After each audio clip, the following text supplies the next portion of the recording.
Good afternoon and welcome to Orphan Car Garage. This is my YouTube channel. It's a beautiful, sunny, warm spring afternoon here in Massachusetts, which we haven't had a whole lot of to date, so I'm going to take advantage of it.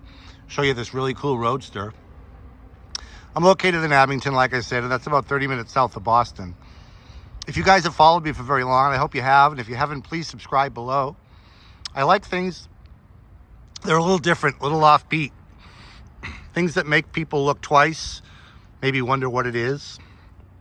This car is a perfect example of that. This is a Roadster from the Chrysler showroom, but it's really a Mercedes in disguise. This car was born during the marriage between Daimler-Benz and Chrysler. If anyone remembers that merger, Chrysler's been merged with so many people over the years, especially since then. It's hard to remember back in the mid-2000s when Chrysler was Daimler had controlling interest in Chrysler, and cars like this were born out of that marriage. This is a Chrysler Crossfire. Really, underneath it all, it's a Mercedes SLK, but to me it's a Mercedes SLK that looks good.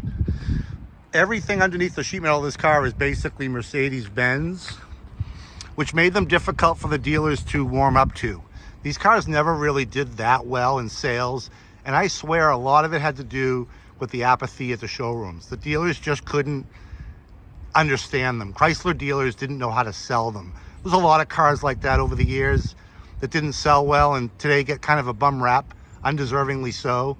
The Mercer brand by Ford, sold at the Mercury dealers back in the 1980s, is a perfect example of that. Those were good cars built in Europe, sold at Mercury showrooms, but salesmen that were so used to selling Grand Marquis had no idea how to sell a European style sports car. This car is kind of the same thing. Chrysler dealers were so used to selling minivans and Jeep Cherokees that when this car came in the showroom, they were kind of thrown off base, and it didn't really take off for a number of reasons, but I think a lot of it had to do with dealer apathy. The cars are actually very well built cars. They were built in Germany, imported here to the US. They were built from 2004 to 2008. The convertible like we have here in front of us arrived in 2005, I believe, and lasted till the end in 2008. I'm a huge fan of these cars. I always have been. So I decided to pick one out here for Orphan Car Garage. I wanted to drive it a little bit, which I did. I'm driving this car now and I'm thoroughly enjoying it. I'm really having a hard time letting it go. But here we are, regardless, presenting it to you. So I searched a long time. I knew what to look for in these cars because, as you guys might know, I worked for Chrysler dealers for 35 years in the fixed operations department, parts and service. So I knew what to look for in these cars and what to stay away from. So I've done all that hard work for you in this car. This car is about as good as it gets. This was my favorite color. I believe they called it like a radiant red, pearl, or something like that.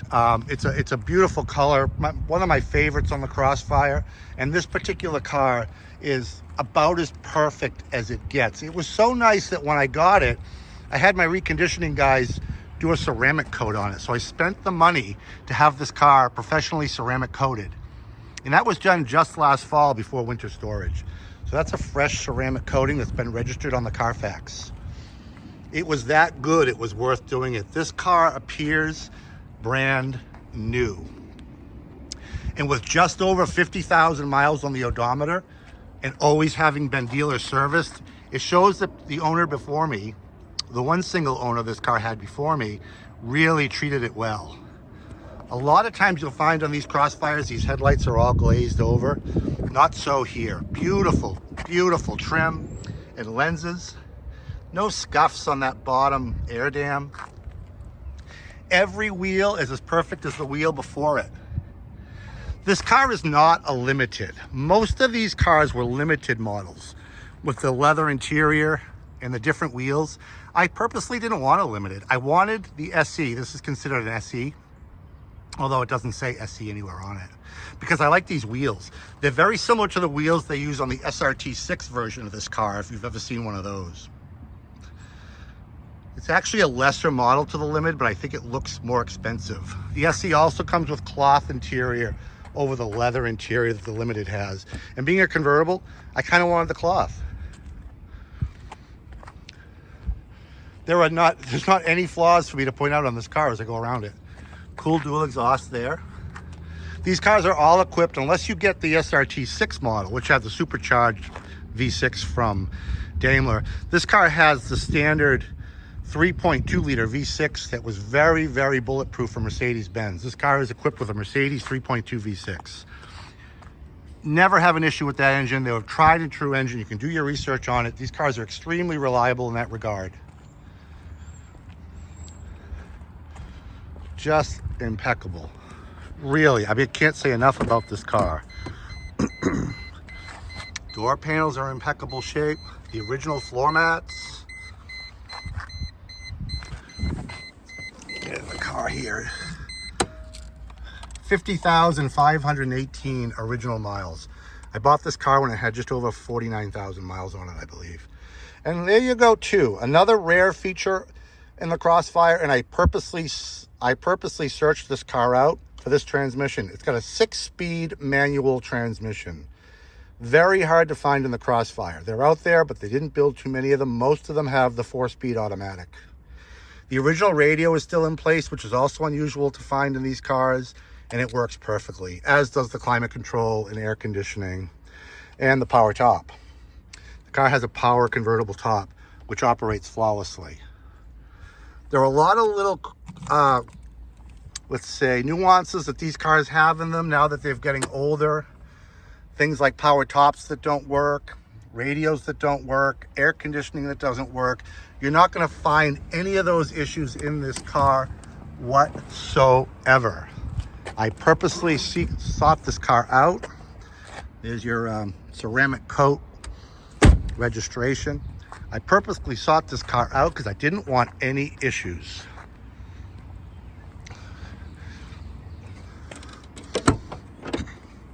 There's a rather small trunk in these cars when the roof is down, but when the roof is up, you can move this panel out of the way. You get at least a little bit more room. But I wanted to show you that the car has a factory cover. This is a factory accessory. You bought this at the dealership parts department when you bought the car new. It's a car cover in its original tote in the trunk of the car. Really cool little feature. These cars have a neat feature too, that at 55 miles an hour, the spoiler automatically pops up on its own at 55 miles an hour, and it does work on this car. They don't always work. You can also put that up manually and leave it up if you want via a switch on the dashboard there just below the radio. So I really can't say enough about this car. It's gorgeous. These cars are not made for year-round driving. I know that from experience working at the dealerships when they were new. They don't move anywhere in the snow. So there's no reason for this car to have ever been in the snow, and it's very obvious this car has never been in the snow. Just a nice top-down driver. Just a lot of fun, a lot of reliability. You'll turn a lot of heads. You won't have to spend any money on it. There are Crossfires out there that are for sale for less than I'm asking, but take my word for it. You want to spend a little bit more money up front to get a good example, because a lesser example is going to cost you more money in the end and probably right out of the gate. This car has everything you need. All the boxes are checked. It's a perfect example of a 2006 Chrysler Crossfire Roadster. I can't stress that enough. If you're looking for one of these cars, this is it. This was it for me. I just can't keep them all. I run a business. As much as I want to keep everything I buy, it doesn't make financial sense. So I have to reluctantly let this one go. But I'm not in a big rush, so I'm not in a big rush for those phones to ring or this car to sell, because I want to enjoy it on nice days like today. Orphan Car Garage pricing on this 2006 Chrysler Crossfire Roadster, $12,900. $12,900 for this 50,000 mile Roadster with hardly a flaw to be had. You will not be disappointed. Check out my website, orphancargarage.com. Check out the link of photos I have of this car. Come down and drive it home if you want. I'll be sad to see it go, but I will live on. There's always going to be something else down the pike for us here. We're so good at finding this stuff. But to be honest with you, this Crossfire was not easy to find in this condition, and I think you'll agree with me. 508-954-8090. My name is John.